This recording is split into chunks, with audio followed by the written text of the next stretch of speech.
Hey guys, Kakarot197 again. This time with a review of the high-grade Universal Century Blue Destiny Unit 3 exam from the Blue Destiny game and manga series. And this kit was given to me by my girlfriend, so a big thanks for that. Essentially, this exam version serves as a revive of the 2007 kit, and on the outside, things aren't as drastically different as some of the other revives out there. Proportions are mostly the same, with the exam version feeling ever so slightly chunkier in the leg department, while the older one feels chunkier in the chest department. Some details have also been added here and there, and we also get more and cooler looking marking stickers. So far, so good. But the biggest change is no doubt what they did to the face.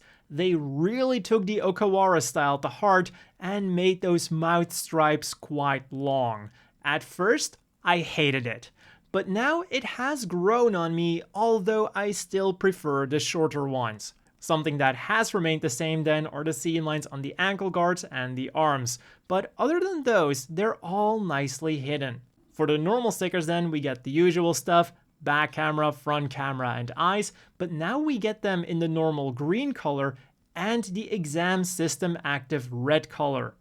Also, for the eyes, I didn't use the stickers because I wanted to see if that clear red plastic underneath would give off a cool effect all by itself.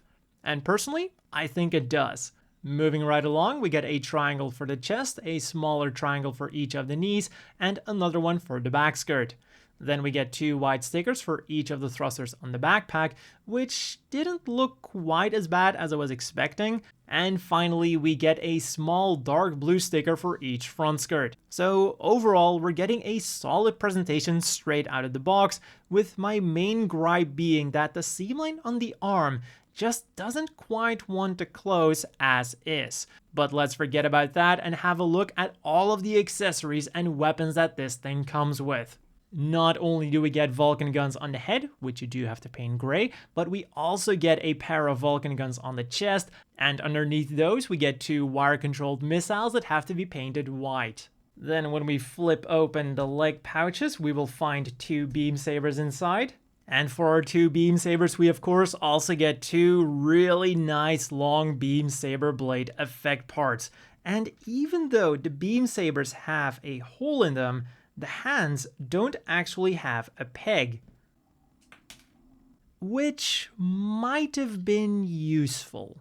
So just be a bit careful when you're posing him. Then we get the Unit 3's signature weapon, the Ground Gundam's beam rifle. And not only does this thing look really nicely detailed, it's also completely color accurate with just the use of a metallic green sticker for the scope. It also comes with a movable handle, and the only complaint I have about this thing is that it doesn't come with a trigger guard because the Blue Destiny Unit 3 doesn't come with a trigger finger hand, so this thing just has to slide into the normal holding hands. On the flip side, it is a really solid connection. And talking about weapons that should have had a trigger guard, it's again, of course, the same thing with the machine gun. And this is the usual fare. It has a folding stock at the back. This handle also moves. And we also get a removable cartridge. And should you lose this thing, all three of them are the same. And again, it fits into the hands extremely well, meaning that posing is absolutely no problem.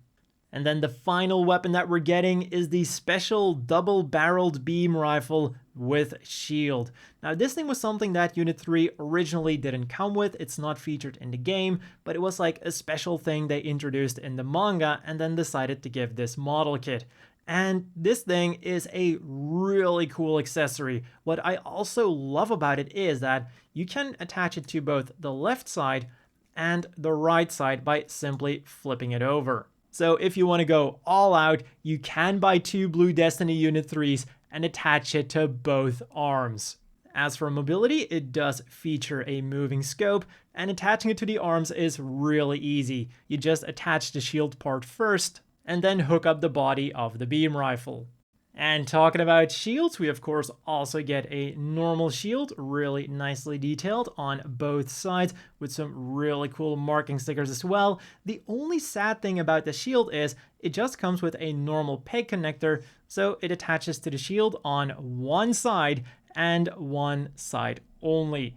But it does of course hook up to both arms. Also, if you want to make sure that your Blue Destiny is super armored, you can even attach the shield to the double beam cannon. Then for the other accessories, we also get an open palm hand, which you've probably already been able to spot in some of the pictures that I showed. And then the final real accessory that we're getting are these clear green eyes for should you want to display your Unit 3 as normal. The cool thing here is that Bandai did make it really easy to swap out the eyes, but the one problem that remains then is that the front and back camera cannot be changed. Still, I appreciate the effort. And talking about the normal mode versus the exam system, this model kit also has a few extra features to show that it is in exam mode. And those are that the shoulders extend, but the problem here is, as you can see, they are quite flimsy, so while they go out really easily, they go in even easier. And there is unfortunately no locking mechanism to speak of. Then the next exam feature that we're getting are these two radiators that pop out, but the problem is you have to remove his space high mobility backpack before you can attach him. And as cool as that looks, you unfortunately cannot have those things exposed with the backpack on it simultaneously. The reason that they're still included is because this thing is of course a remold of the Blue Destiny Unit 1, which did not have that backpack. And talking about things that are left over from remolds, let's have a look at the spare junk parts that we're getting. For the usable ones, we get this little yellow cockpit piece that you can use instead of the red one, and originally I also thought that these extra, more square hands would also be usable, but the fit with the hand covers just isn't quite right. And then finally, we just get some junk pieces from the Ground Gym's shield. So then with all of those accessories out of the way, let's have a look at the articulation of this thing. The head is on a hinge and ball joint combo, giving it some really good flexibility. The shoulders then are also on a ball joint and hinge combo, giving them some really good forwards and backwards movement and extremely impressive upwards movement. Especially in combination with the arm, they can pull off that last shooting pose no problem. One warning sign I'm going to give you though is that on mine, this little stress mark formed, and I can tell you that just appeared by putting in that ball joint. Then the arms will rotate around below the shoulder, bend at the elbow on two nice joints. The hands are as always on a ball joint, will wiggle around, turn around, and do everything a ball joint does. The waist then has two ball joints, giving him really good forwards movement, and if you're careful, also really far backwards movement. Then side to side movement is also really good. Just be careful because if you do this a bit too much, you can pop it out. Although for some reason on camera, it's now cooperating really well.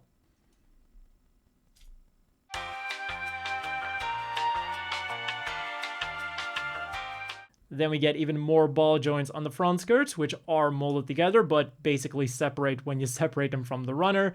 Legs go forwards really nicely, backwards not quite as much due to that static back skirt. The side skirts then go out about that far, allowing the legs still some really far outwards movement. And that is because the legs do not use ball joints, but have pegs instead. And underneath the skirt, we will also find this extra hinge, in addition to an action-based connector. They will also rotate around nicely, bend at the knees on two joints. The ankle guard goes up and down, and the feet then are on the usual hinge and ball joint combo for kinda meh forwards and backwards, a little bit side to side, and rotate around all the way. We do get a quite nice toe joint though. So overall, the Blue Destiny Unit 3 has all of the articulation you would expect from a modern high grade. The only things that are slightly less impressive than the rest are the feet, and that is something you can easily circumvent by using an action base. So as always, the inevitable question is, do you want to buy this? And to be honest, it's mostly going to depend on how you like that face. That, in my opinion, clashes with the styling of the rest of the body. Because for 1,600 yen, you are getting a kit with good articulation, a lot of accessories, some nice features, and a few things here and there that could have been better. So the definitive version of the Blue Destiny Unit 3, this is not.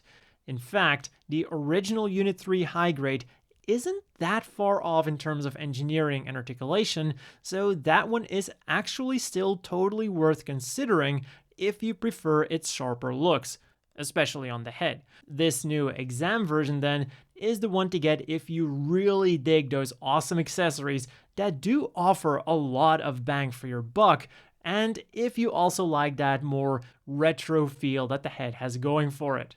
So then, for some size comparisons, first of all, here he is next to the revived Ground Gym and the older Ground Gundam, and it's definitely interesting to see how the detailing on all of these machines is completely different, even though they're supposed to be roughly the same machine.